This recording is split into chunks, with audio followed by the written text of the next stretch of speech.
What's interesting about this is it doesn't have melatonin and it actually has passion fruit or passion flower and some other things that put me into a deep sleep. I'm a high energy person already, but it was the focus for me. Going into perimenopause, feeling some kind of way. So let's talk about why these two have been lifesavers for me. So I was using the sleep at first. The reason I jumped on the sleep, this is something that doesn't have melatonin. A lot of the times people think that melatonin is going to be helpful when your hormones are off balance, when you're having issues with like hot sweats, mood swings, can't sleep, waking up from 1 to 3. It's usually not a melatonin issue. The other thing I realized is that melatonin would put me to sleep, but I would not stay asleep.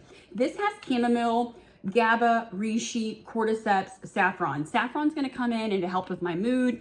Kind of like when you have a really bad attitude around PMS, PMDD, and you're like, I don't know what's going on, but something's wrong. Saffron is going to come in. It also gives me natural endorphins and dopamine. So I'm not like chasing a hit, right? I'm not chasing on my phone. I'm not looking for something to make me feel better. I am feeling better because of the saffron. But what's interesting about this is it doesn't have melatonin and it actually has passion fruit or passion flower and some other things that put me into a deep sleep. The crazy thing about this is I don't really dream. I don't have anything against it. I'm just not a dreamer. I don't get into a deep sleep. Now, I am going to be honest. I take around 3 or 4 of these just because I'm an ostomate. So I know for me, supplements kind of run through my body a little bit quicker. I take about 3 or 4 of these.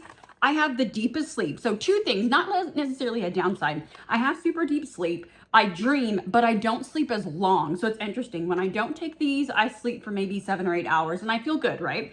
When I take these, I only sleep for 5 to 6 hours, but baby, it is deep, deep, deep sleep. And then when I wake up, I'm like, I can remember my dream. I feel more rested. I have more energy. And then I went ahead and doubled down and added this. Okay, so this is really interesting as well too. Green tea I love for energy. I'm a high energy person already, but it was the focus for me. Going into perimenopause, feeling some kind of way, sometimes questioning myself. I've been like, working on my computer sometimes and I'm like, girl, I don't even know why I'm starting to write this email. Like I read the email and I'm like, I don't even know what the heck is going on here. This has helped with focus. So this has really became my stack, right? I love this. I love this, but putting them together means more focus during the day. I'm more productive. I'm getting more done, creating more content, closing more deals, having just more focus and not feeling like I have to work as hard. There's nothing worse than like working on a project. How would I put this? Like you're working on a project and you feel the grind and the hustle of it because your brain is working so hard. This doesn't happen over here. Lion's mane also is an adaptogen. And what I love about that is what it does for me as far as energy. Like it just kind of keeps my energy stable versus for you, it could just like take you all the way up.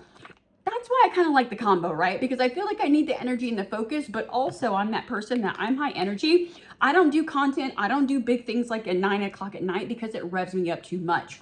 That's why I like the focus during the day. Then I bring this in, the saffron and the calm at night. So if you're looking for something, I mean, who isn't looking for something to balance their hormones, to have deeper sleep? The other thing I've noticed is less inflammation. And I realize, and I'm not pushing this as a supplement as far as like weight loss or metabolism, but what I will say is the girl's scale is looking a little bit different. When I get that deeper sleep, I crave less carbs. My metabolism is better. My blood sugar, oh my gosh, I just tried to roll 2 words together. My metabolism is better. My blood sugar is more balanced and I'm not as inflamed, right? Like I just don't have as much water retention and stuff around my muscles when I get proper sleep. The other thing I realized as far as like the focus, it's not jittery energy. There have been days where I've skipped my coffee and I love my coffee. You got it right here. I love it because of the taste, but there are days where I drink decaf just because I love the taste because I don't need the energy. So no matter what, if you're looking for sleep, if you're looking for focus, you want to check these out. Yes, you can use them separately, but I would recommend the stack. I think you'll be able to tell the difference.